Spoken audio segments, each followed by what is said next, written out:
Midfield player Rodrigo Bentancur has been handed a 7-match domestic ban for a racial slur directed at Heung-min Son during the summer. Football writer at the Mirror, Darren Lewis, was on kickoff last night. He gave us his thoughts on the ban.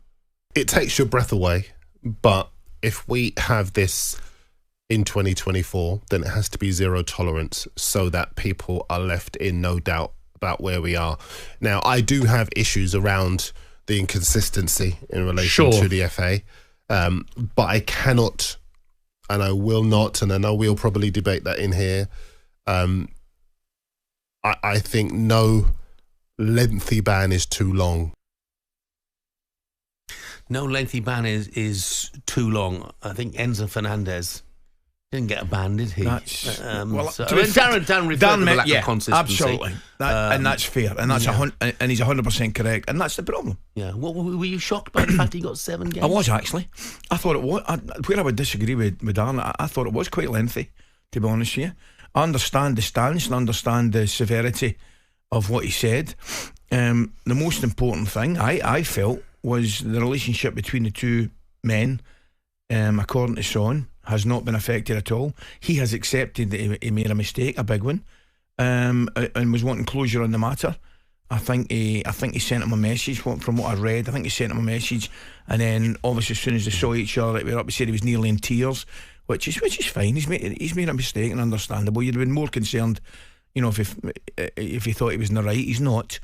But I thought it was a little bit lengthy, Jeff, and it's just my opinion. Okay, well, let's get an opinion of somebody who's involved with Spurs podcaster Ricky Sachs. Morning, Ricky. Good morning, Ricky. Ali, Jeff, lovely to speak to you guys for the first time. Two legends, how are you? Oh, very good, mate. thanks, How are you? Ricky. Good form. Yeah. Look, what are your thoughts on the 7-game ban then? You know what, Jeff? I think it's one of those where, like you both have said, I mean, there's such an inconsistency around these kind of things that many would argue it would have been too short, it would have been too long. I think we just have to accept what it is and move on and deal with it. And I think that's what Ben Davies has said recently. I think, Bentancur said it himself. Now he accepts the situation and it's how we have to deal with.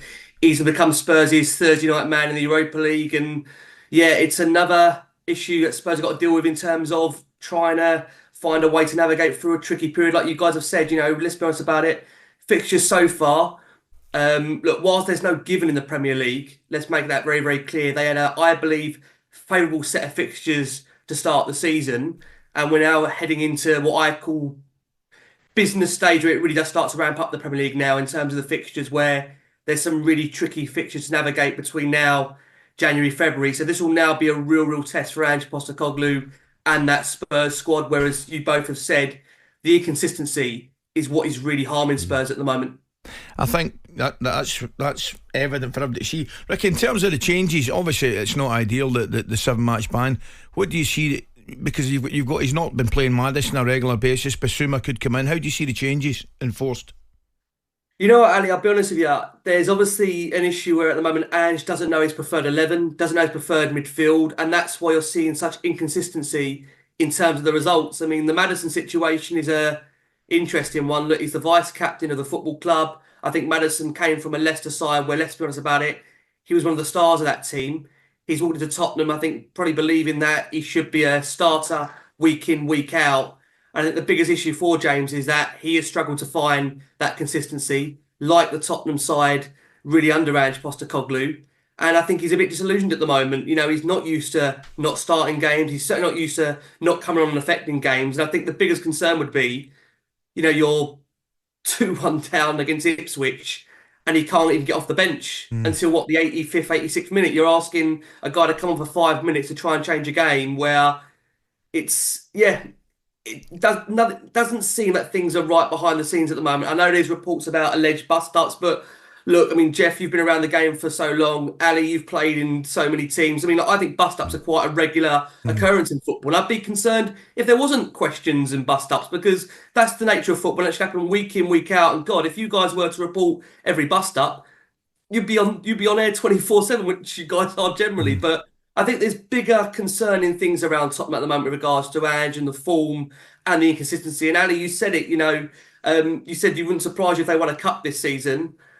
My concern with Tottenham is that on their day, they can be superb, which probably goes back to your point and points that narrative. But when Spurs are bad, they are really bad. And I think, need to find a way in which we can try and level out the consistency. And I don't doubt Ange Postecoglou is trying to do that. But I think my deepest concern with Tottenham at the moment is that I'm not sure if I see that happening. I really am not. I want it to work. Don't get me wrong, but it's of concern to me. Ricky, are we being over pessimistic here? No, they're 3 points off third place. That's fair, Jeff. It's a fair point you make there. Look, it's a crazy league this season. Bar Liverpool, everyone has struggled for consistency.